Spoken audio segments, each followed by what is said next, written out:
நம்ம என்ன பார்க்க போறோம்னா எங்களோட பால்கனி கார்டனும் அந்த கார்டன்ல பண்ண டொமேட்டோ வச்சு ஒரு சூப்பரான சட்னின்னு தான் பார்க்க போறோம். ஸோ இந்த வீடியோ உங்களுக்கு ரொம்ப பிடிச்சிருந்துச்சுன்னா லைக் பண்ணுங்க, ஷேர் பண்ணுங்க. இனிமே இந்த சேனலை நீங்க சப்ஸ்கிரைப் பண்ணாட்டி கண்டிப்பா சப்ஸ்கிரைப் பண்ணிக்கோங்க. பக்கத்துல இருக்கிற பெல் ஐக்கானையும் கிளிக் பண்ணிக்கோங்க. அப்பதான் நான் எப்பப்போ வீடியோஸ் அப்லோட் பண்றேனோ அப்பெல்லாம் உங்க நோட்டிபிகேஷன்ல வரும். ஸோ வாங்க வீடியோக்குள்ள போகலாம்.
நம்ம கார்டன்லேருந்து பறிச்ச அந்த டொமேட்டோ வச்சு இன்றைக்கி நம்ம சட்னி பண்ண போகிறோம்.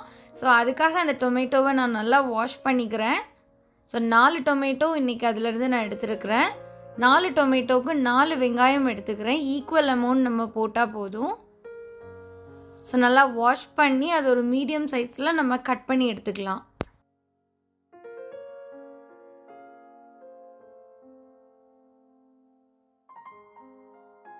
இப்போ அந்த தக்காளி சட்னி பண்ணுறதுக்காக நான் அடுப்பில் ஒரு பேன் வச்சு 1 டீஸ்பூன் நல்லெண்ணெய் ஆட் பண்ணிக்கிறேன். நீங்கள் நார்மலான ஆயில் வேணாலும் நீங்கள் ஆட் பண்ணிக்கலாம். ஸோ அதுக்கு 1 டேபிள் ஸ்பூன் உளுந்தம்பருப்பு, அப்புறம் உங்கள் காரத்துக்கு ஏற்ப நீங்கள் காஞ்ச மிளகாவும் ஆட் பண்ணி லைட்டாக ரோஸ்ட் பண்ணி எடுத்துக்கோங்க.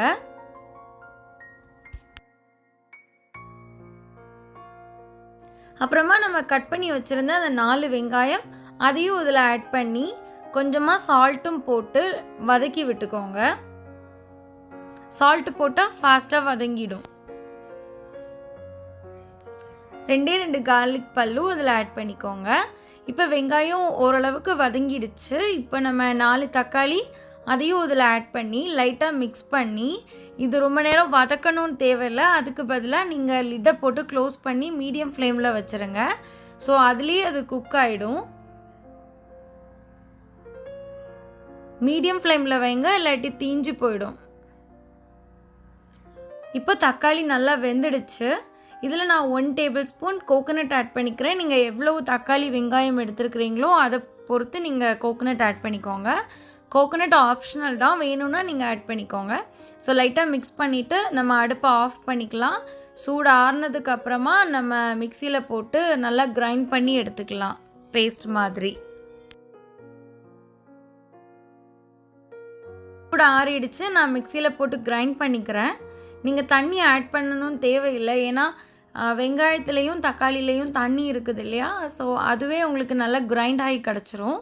நீங்கள் தண்ணி ஆட் பண்ணிங்கன்னா மேபி நீங்கள் கிரைண்ட் பண்ணும்போது தண்ணி வெளியில் தெறிக்கிறதுக்கு சான்சஸ் இருக்குது. அரைச்சி முடித்ததுக்கப்புறமா உங்களுக்கு தண்ணி வேணும்னா நீங்கள் ஆட் பண்ணிக்கலாம். இப்போ நல்லா அரைச்சி எடுத்தாச்சு.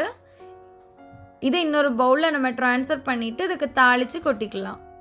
ஆல்ரெடி நம்ம சால்ட்டு நம்ம ஆட் பண்ணி தான் வதக்கி இருந்தோம். ஸோ இன்னுமே உங்களுக்கு சால்ட்டு தேவைன்னா நீங்கள் ஆட் பண்ணிக்கோங்க எக்ஸ்ட்ரா.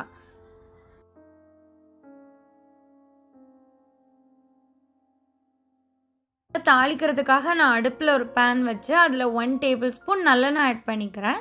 நீங்கள் நார்மல் ஆயில் வேணாலும் நீங்கள் ஆட் பண்ணிக்கோங்க. ஸோ அதுக்கு கொஞ்சமாக கடுகு, கொஞ்சமாக உளுந்தம்பருப்பு, 2 காஞ்ச மிளகாய், கருவேப்பிலை லைட்டாக மிக்ஸ் பண்ணிவிட்டு நம்ம அரைச்சி வச்சுருந்த தக்காளி சட்னி மேலே இதை எடுத்து ஊற்றிக்கலாம். ஸோ இப்போ சூப்பரான தக்காளி சட்னி ரெடி ஆகிடுச்சு. இது தோசை இட்லிக்கெல்லாம் சூப்பரான காம்பினேஷன். கண்டிப்பாக இது ட்ரை பண்ணி பாருங்கள். தேங்க்யூ.